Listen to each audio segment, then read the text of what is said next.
If you activate this dimension of energy, other dimensions of life will open up. One thing is, are you ready for those dimensions? Kundalini yoga in its essence is the most dangerous form of yoga. I'm saying dangerous because it's the most potent also. If you have to jump into an abyss, you should be insane or you should have enormous trust in somebody.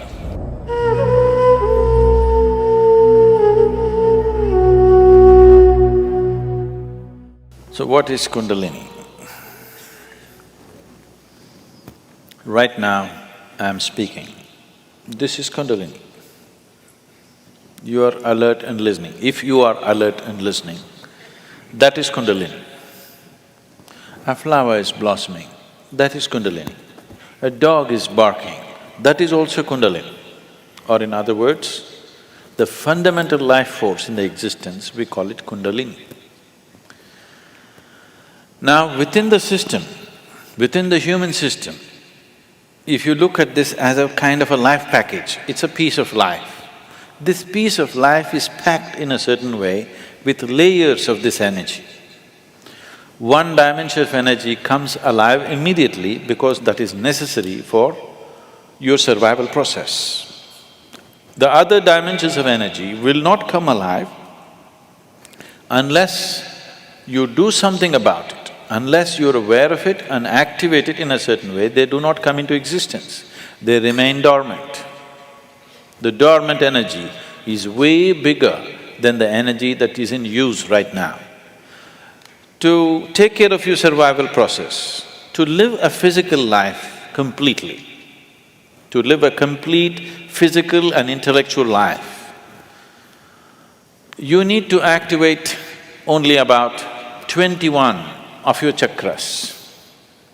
Out of this 114, if about 21 of them are on, you will live a complete life. You will not feel any inadequacy. You will live a complete physical life. There'll be no problem with your life. You will think you're a great success, but you are only 21.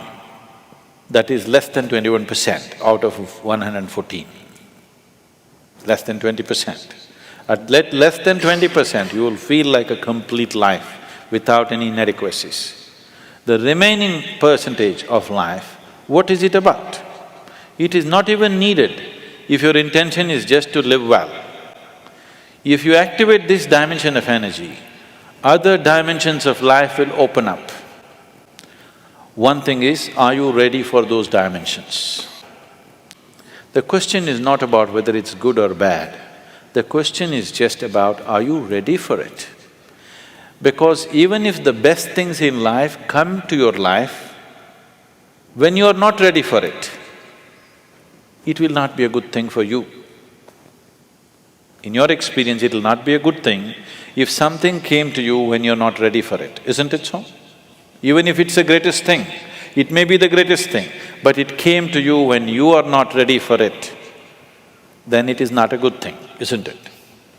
So are you ready for it is the first question. If you're ready for it, what can we do for it? What can we do to activate?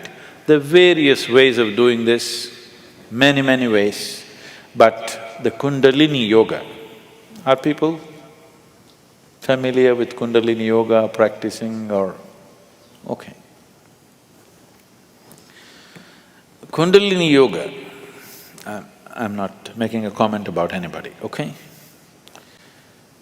Kundalini yoga in its essence is the most dangerous form of yoga.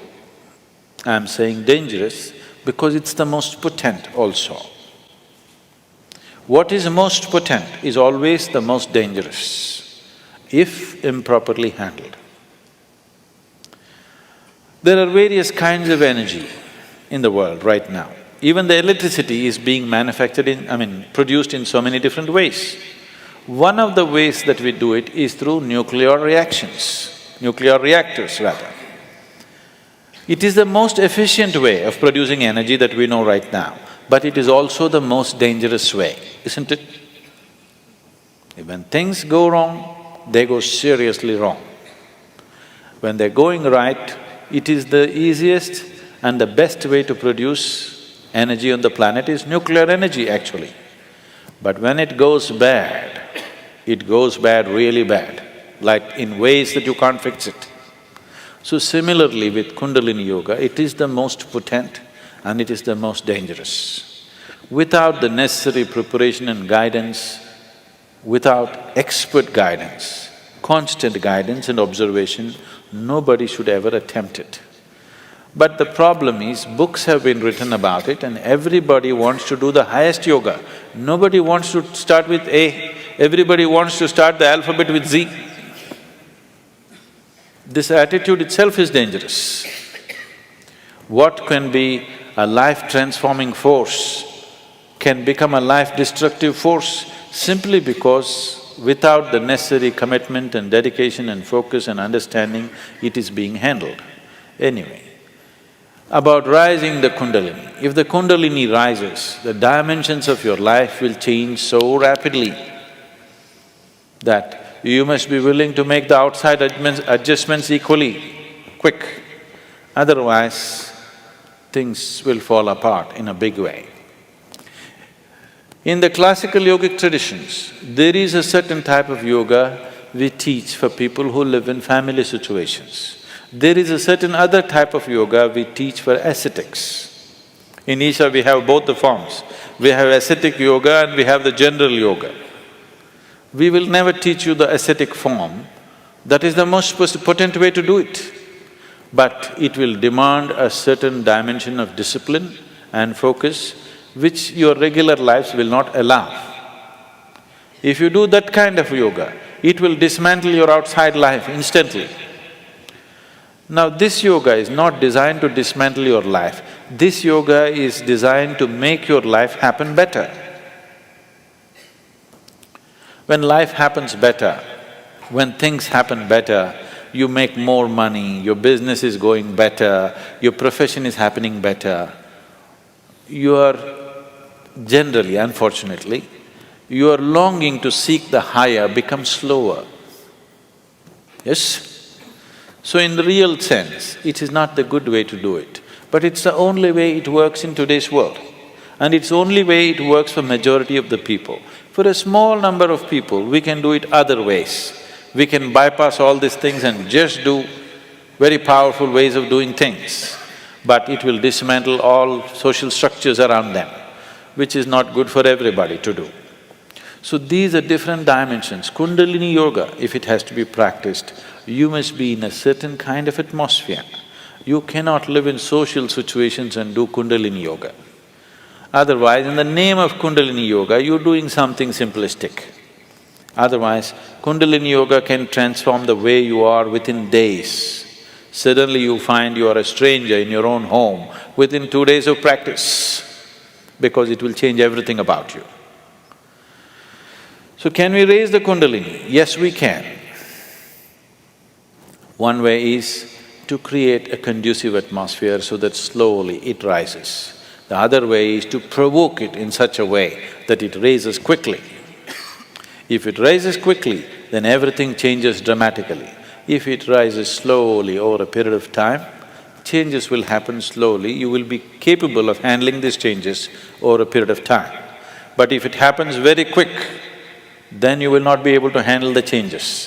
Things will look like things are falling apart. So there are different ways of doing this. How many ways? There are too many ways. I will not go into how many ways. There are so many ways of doing it. Essentially, there are 112 ways of doing it. There are 112 ways in which you can take this up. From the base to… for this you have to know the structure, otherwise it'll become very elaborate. Out of these 114 chakras, there are 7 which we recognize as 7 dimensions. Out of this, 6 are within the body, 1 just outside the physical body. So if you employ these 112 methods, you will handle the 6th chakras. The 7th one you cannot handle. There are 112 ways in which you can attain to a chakra which we refer to as Agna.